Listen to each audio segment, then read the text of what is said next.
This lesson is dividing polynomials, and we are going to use a method called synthetic division.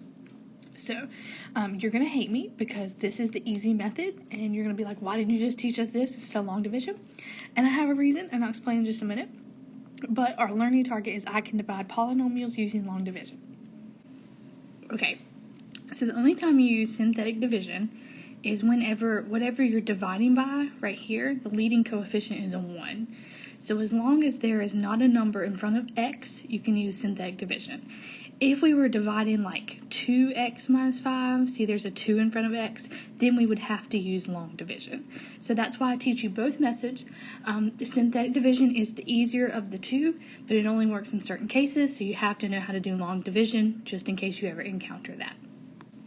Okay, so just some stuff that we're going to talk about. So our divisor is x minus 5. So think about like x minus 5 being a factor of that quadratic. So if it was a factor, we would set the factor equal to 0. And if we had solved for x, we would be that x is positive 5. So we already know that this is like kind of like one of the zeros, like when we talked about in the quadratics unit. Okay, so the number, like when you take the divisor and set it equal to 0, the number that x equals is going to go in a little box. Alright, so I'm going to erase that. I just want you to understand where that 5 came from. So I take whatever I'm dividing by, I set it equal to 0, and I solve. Alright, the next thing we'll do is I'm going to write out the coefficients. So coefficients are the numbers in front of the letters. So there's a 2 in front of x squared, so I'm going to write 2. There's a negative 31 in front of x, so I'm going to write negative 31. And then the last number is a constant, 30. Alright, then I'm going to leave some space, enough to write more numbers, and I'm going to draw a line. Okay, so the first thing that we always do is whatever number is first, the first coefficient that we wrote, we're always going to write it below the line. You don't ever do anything to it. Anything we write below the line, we're going to multiply by the number in the box. So 5 times 2 is 10. Okay, and then the two numbers in a column, we're going to add to each other. So a negative 31 plus a 10 is a negative 21. Anything we write below the line, we're going to multiply by the number in the box. So 5 times negative 21 is negative 105. And when two numbers are in a column, we're going to add them together. So positive 30 plus a negative 105 is negative 75. Okay, so the numbers that you just found are the coefficient to your answers. The last number is always the remainder. The next number would be the constant. The next number would be the number in front of x. If there was a number in front of that, it would be an x squared, a number for that, x cubed. So here's my answer. I have 2x minus 21 with the remainder 75. And remember, we read it like this. And that's your answer. It seems a lot more complicated than long division, but once you get the hang of it, it's really super fast. So let's do some more. Okay, let's talk about this. We talked about this yesterday. Hold on, I got some typos. Let me fix them. I did that really fast. Did not work out for me. Change this. Okay, so this is the answer we just found, and then we talked about this a little bit yesterday. So once we did this, is x minus 5 a factor of 2x squared minus 31 plus 30? So this is no, because notice we have a remainder of negative 75. So in order to be a factor, remember that the remainder has to be 0. Okay, so that's just like yesterday, so nothing has changed. Okay. Also, we talked about the remainder theorem yesterday. So the remainder theorem says x minus c is a factor of f of x if and only if f of c equals 0. So what does that mean? Here's what it means. I know that's crazy. If the remainder is 0, the divisor is a factor. So here's what we're going to do. We're going to figure out, is x plus 3, right here, a factor of the cubic? So here's what you can do. You could just divide this.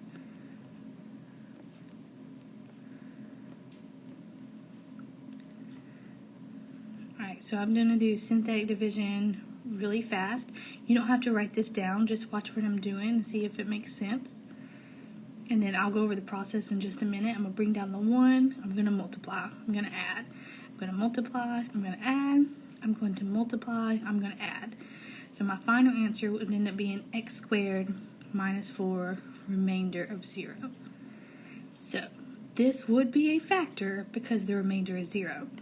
But here's what the remainder theorem says. You don't have to do all this. All you have to do is take that x plus 3, set it equal to 0, so x would equal negative 3. So if I took negative 3 and I plugged it in everywhere there's an x, whatever I get for my answer is my remainder. So here's what I'm saying. I'm going to replace those x's with negative 3's.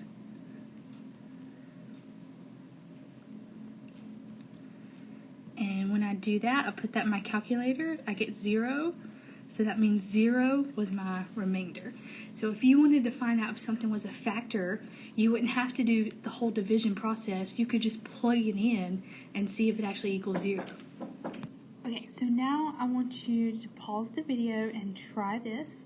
Is x minus 2 a factor of x cubed plus 2x squared minus 6x?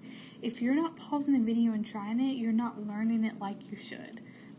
So actually try it, and then you can play the video and see if you got it right. So pause the video in 1, 2, 3. Okay, so we're going to do the shortcut. So I'm going to take x minus 2, my divisor, and I'm going to set it equal to 2. I get x equals 2.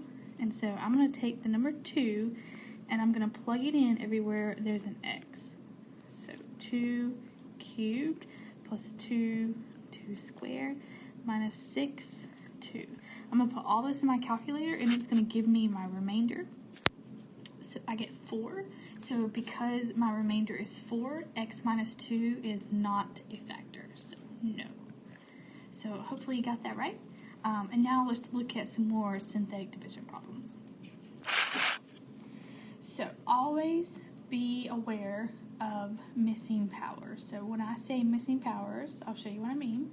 The first thing we're going to do is set x plus 1 equal to 0 and solve for x. Alright, so x equals negative 1. So negative 1 is the number that will go in my box for synthetic division.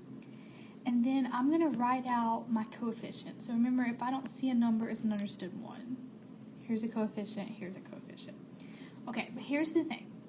So the number in front of x cubed is 1, but then notice between x cubed and negative 31x, you don't have an x squared power. So I'm going to have to put a 0 to say that there are 0 x squareds. So if you miss that, it's going to throw off your whole answer. There's a negative 31 in front of the x, and then there's a 30 as the constant. Then I'm going to skip some room, and I'm going to draw a line. Remember, the very first number, the very first coefficient, we're always just going to bring below the line. Don't do anything to it. Anytime you bring something below the line, you multiply by the box. So negative 1 times 1 is a negative 1. And then anytime there are two numbers in a column, I'm going to add them. 0 plus negative 1 is negative 1. Anytime I write something below the line, I'm going to multiply by the box. Negative 1 times a negative 1 is a positive 1. Anytime there's two numbers in a column, I'm going to add. A negative 31 plus a 1 is a negative 30. Anything I write below the line, I'm going to multiply. So negative 30 times negative 1 is a positive 30. And anything I write in a column together, I'm going to add. So 30 plus 30 is 60. Okay. And then remember that these are your answers, but you just need to put some letters beside of it. So the last number is always the remainder, and then you're going to work your way up. So the next would be the constant, the next would be the number in front of x, and then above x is an x squared. If there was another, it would be an x cubed, but we're out of numbers, so that's it.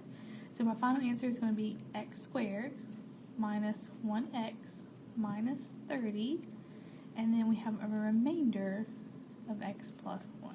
A remainder of 60, and it's over x plus 1, because that's how you write remainders.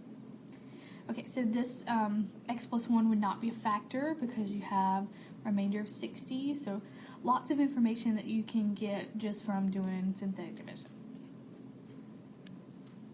Okay, we're going to do this one together.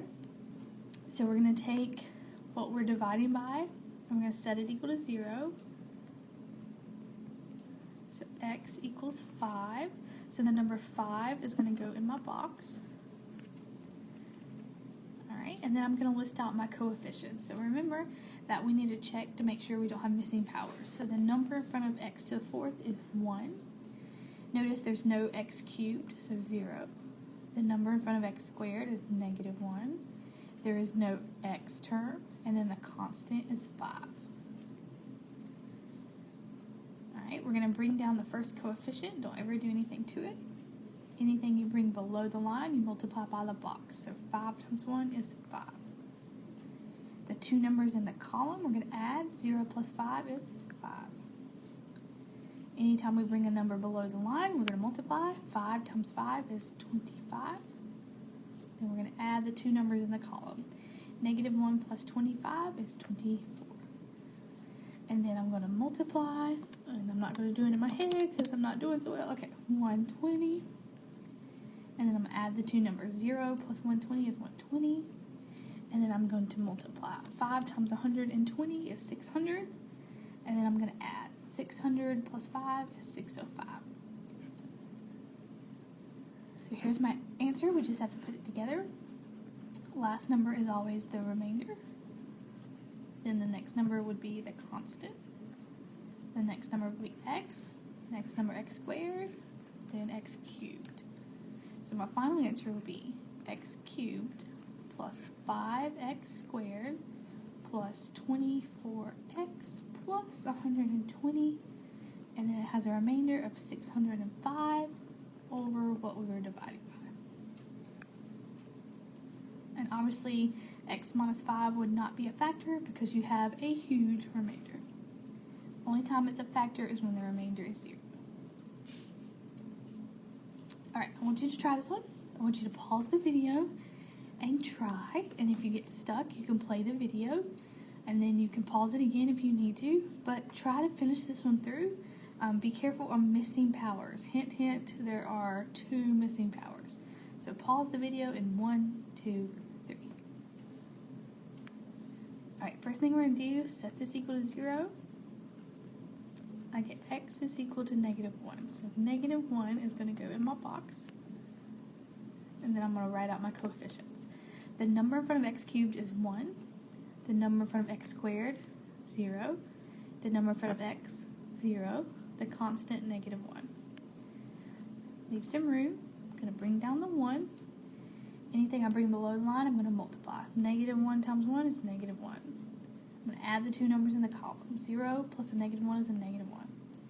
Now I'm going to multiply. Negative 1 times negative 1 is a positive 1. I'm going to add the two numbers in the column. 0 plus 1 is 1. Negative 1 times 1 is negative 1. I'm going to add the two numbers in the column. Negative 1 plus negative 1 is a negative 2. So remember, the last number is always your remainder.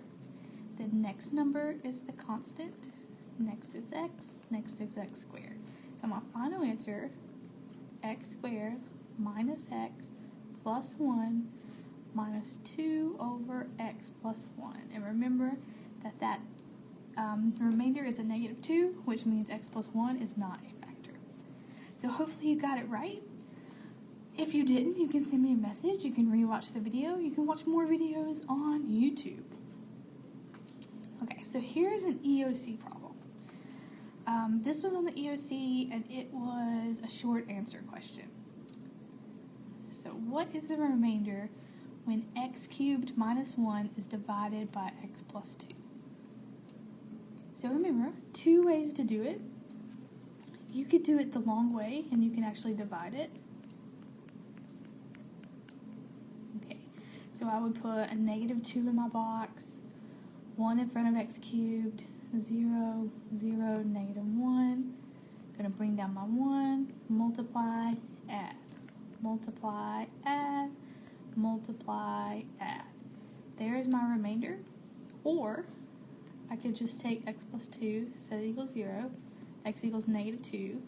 And remember, I can take the number and replace x with that number.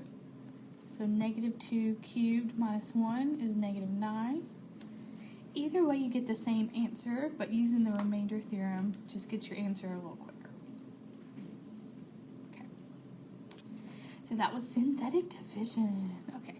So there's an assignment on haiku.